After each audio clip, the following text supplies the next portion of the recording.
For those of you that don't know me, I'm the Green County Recorder. I've been there for 13 years. 10 of those years I've been the recorder, the actual recorder. I've lived here all my life. I'm married to Ronnie. I've been married to Ronnie the last 36 years. At the end of this year, it'll be 37 years. Let's see if he remembers that at the end of the year. He doesn't remember how many years we've been married. I have 3 children and 6 grandchildren. I attended emergency high schools and I obtained my GED, and I got some credits at EAC, and I went to work for Katie in 1999 at the recorder's office, and pretty soon she's leaving. 3 years later, she's leaving, and I'm the one that's going to be running for recorder, and it's like, I never thought I would be doing that, but I love my job, and I love working with people and doing everything I can to help them. So I'm very fortunate this time. I don't have an opponent. I did the very first time I ran. This is the 3rd time that I'm running, and so I'm very happy that I don't have an opponent. So I feel all the candidates that are running, I feel your pain. The first time it was very hard for me, and I thought everybody should have to do this at one time in their life, just to know the feeling, you know. There's just so many feelings. You feel like somebody was telling me earlier, I think it was Eric? Tim. And he was saying that, you know, when you go out there and you campaign and people are kind of rude to you and stuff, I was very lucky that I didn't have any of that. You know, I was very fortunate, but I always felt when I went up to the door that somebody was going to slam the door or hand me back my flyers or something, and I was very fortunate that I never did. So I'm very blessed. I am a Democrat, and I am seeking re-election. And the reason I decided to run again is based on my desire to continue to be of service to the people of Greenland County. As your daily working official, time does not permit me to come and visit all of you, but I hope to reach as many of you as I can. For me, in my office, it's very important that I help everyone. If my office doesn't help you in some way or another, I feel like we haven't done our job. If I can't help you, I will get you to the office that needs to help you, or any other office.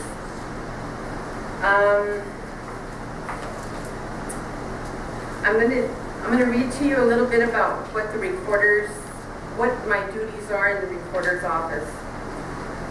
And I'm going to read it here because I don't want to miss out on anything. There's so many things that we do in the office, and this is just a portion of it. Okay, the Office of the Greenland County Recorder has 2 divisions: recording documents and voter registration.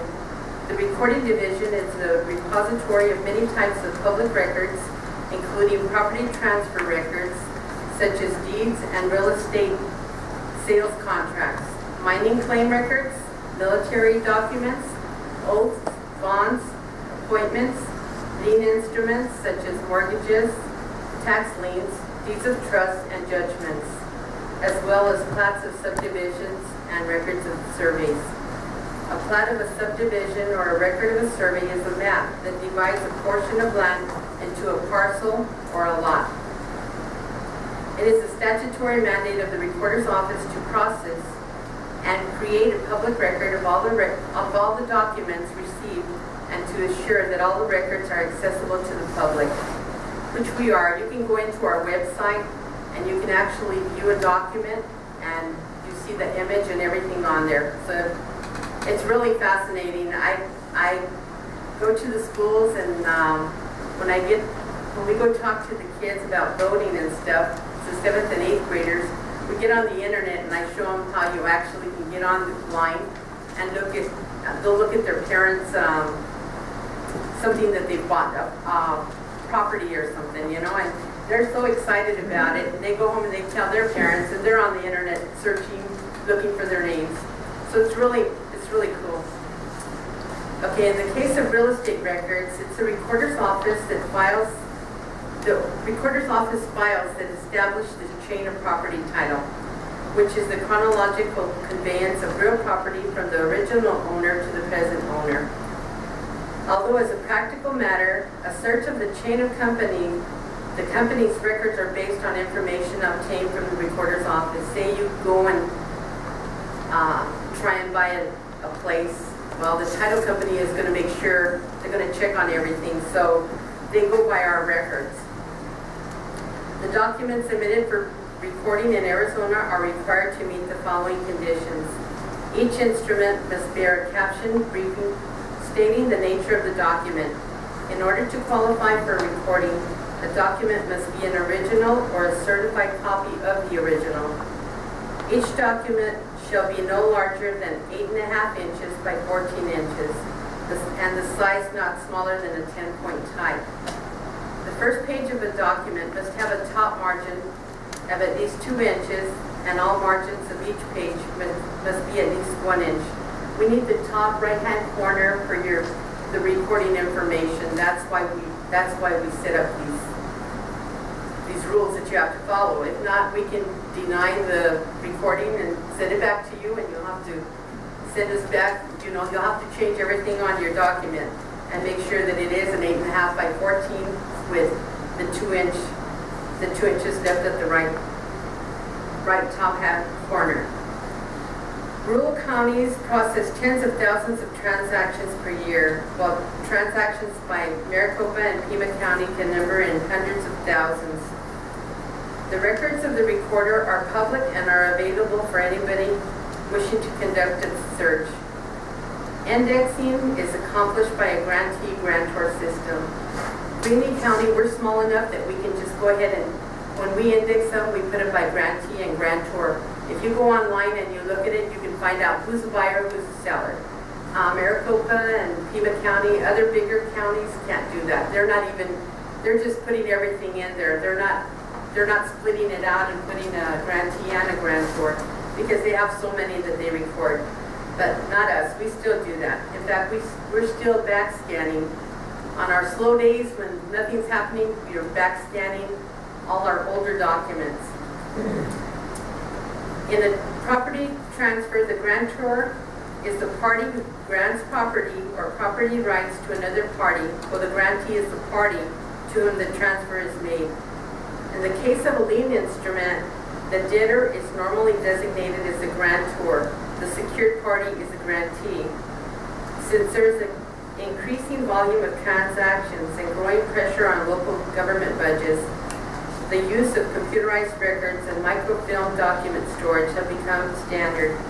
The development of automated systems provide more accurate and timely based, benefiting not only the public but also tax assessing, tax collecting, and the planning process.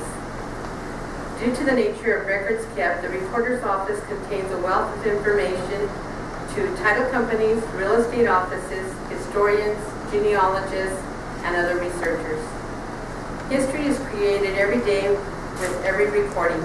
The collections of recorded documents mirror the activity of the time weaving a trail of county history. The second major responsibility carried out by the office of the recorder is that of registering voters and maintaining the voter registration rolls.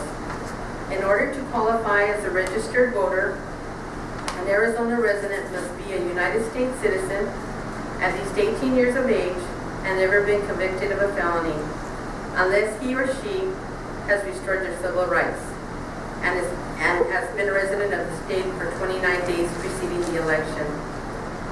The recorder is given the responsibility for maintaining the voter registration rolls for the county, state, and federal elections. The office is also responsible